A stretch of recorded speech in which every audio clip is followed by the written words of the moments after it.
এই তো ঢুকে যাচ্ছে শেখ হাসিনা, এই তো চলে আসছে বিএনপির যিনি ভারপ্রাপ্ত চেয়ারম্যান জনাব তারেক রহমান। তো এই দুইটি শব্দ শোনার পর নিশ্চয়ই অনেকের মনে প্রশ্ন জাগতে পারে, এই তো ঢুকে গেল, এই তো বাংলাদেশের পাশে আছে, এই তো যে কোনো মুহূর্তে বাংলাদেশে প্রবেশ করছেন শেখ হাসিনা।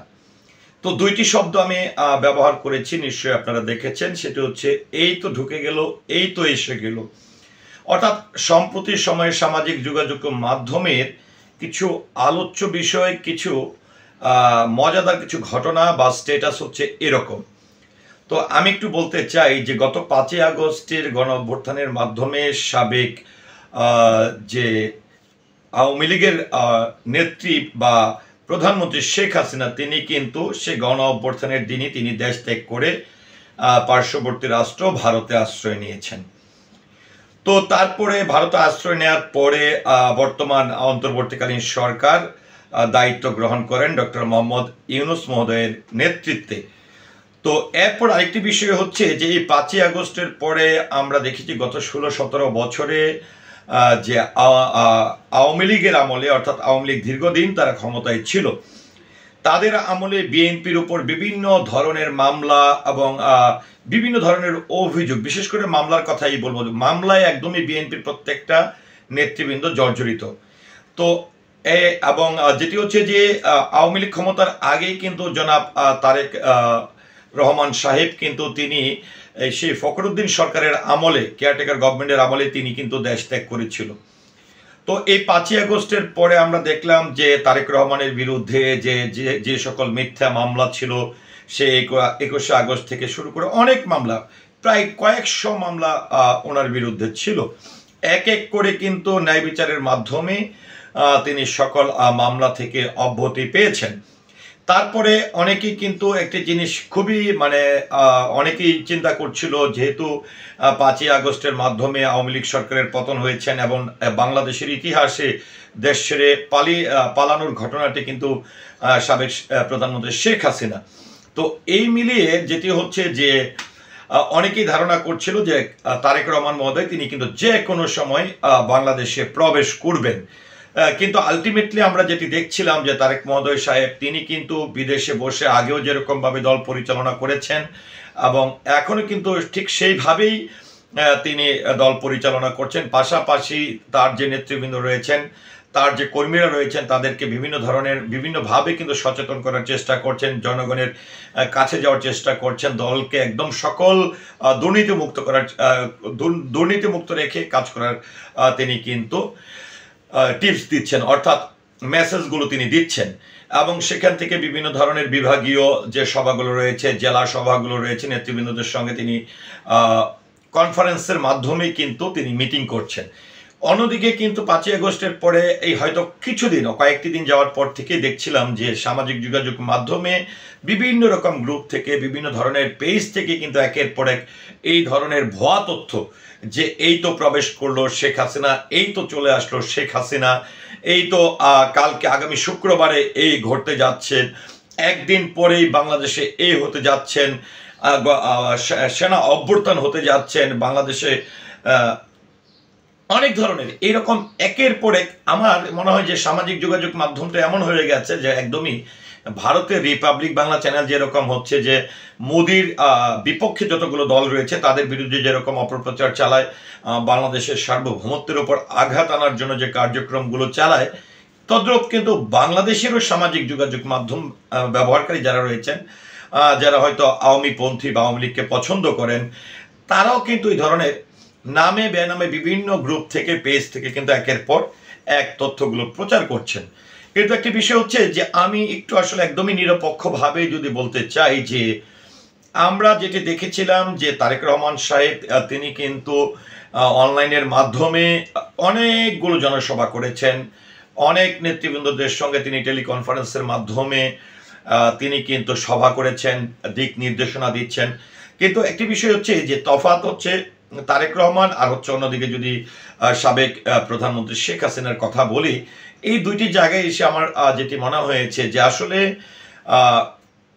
বাংলাদেশের দুইটি হচ্ছে বৃহৎ দল, একটি হচ্ছে বিএনপি আর একটি হচ্ছে আওয়ামী লীগ। যদিও আওয়ামী লীগ অনেকদিন ক্ষমতায় ছিল এবং ক্ষমতা থাকার বিষয়টিও কিন্তু আপনারা সবাই, আপনি আমি আমরা সকলে অবগত আছি। যেমনটা আমি যদি বলতে চাই যে আমি নিজেও এখনো পর্যন্ত আমার ভোটটি জাতীয় সংসদ নির্বাচনের ভোটটি প্রদান করতে পারিনি, কিন্তু যেটি হয়েছে যে আমরা যখন কোনো কার্যক্রমে বা সরকারি কোনো কাজে যাই বা যে কোনো বিষয়ে যাই, যদি আজকে আমি আমার সামাজিক যোগাযোগ মাধ্যম ফেসবুকের অ্যাকাউন্টের বিষয় করতে যাই বা ইউটিউবের অ্যাকাউন্টেও কাজ করতে যাই, তাহলেও কিন্তু আমার ন্যাশনাল আইডিটি ব্যবহার করা লাগছে। কিন্তু এই ন্যাশনাল আইডিটির গুরুত্ব কিন্তু ভোটের ক্ষেত্রেও কিন্তু কম না। আমার মনে হয় বিগত 10-15 বছর, 16 বছরের, এই 17-18 বছরের যারা ভোটার হয়েছেন তারাও কিন্তু তাদের স্ব ভোট আমরা দিতে পেরেছি কিনা সেটিও কিন্তু আমাদের সন্দেহ আছে। তো জাতীয় আমরা এই দেশের সাধারণ নাগরিক হিসাবে কিন্তু অবশ্যই আমাদের ভোটাধিকার, কারণ যেরকমটা ঈদ, বিভিন্ন ঈদ বা বিশেষ দিন যেরকম আমরা উদযাপন করি, নির্বাচনটাকেও কিন্তু নিজের ভোট নিজে দেয়া, ভোট কেন্দ্রে যাওয়া বা আমার নিজস্ব পছন্দের প্রার্থীকে সমর্থন করা, মিছিল করা, মিটিং করা, এই যে বিষয়গুলো, এটা কিন্তু ঈদের মতোই কিন্তু আনন্দ।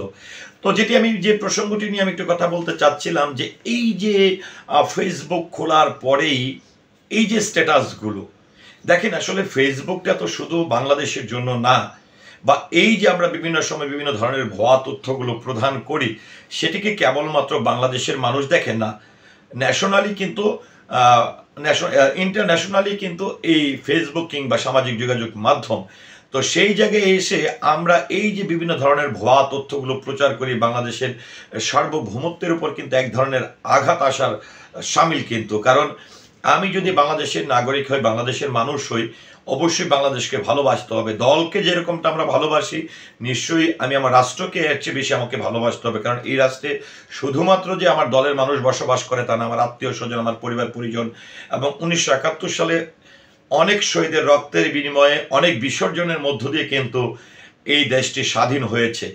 তো সেই জায়গায় এসে আমাদের প্রত্যেকটি মানুষের কিন্তু একটি দায়বদ্ধতা কিন্তু আছে যে আমার দেশকে কিভাবে সারা বিশ্বের কাছে সুন্দরভাবে রিপ্রেজেন্ট করা যায়।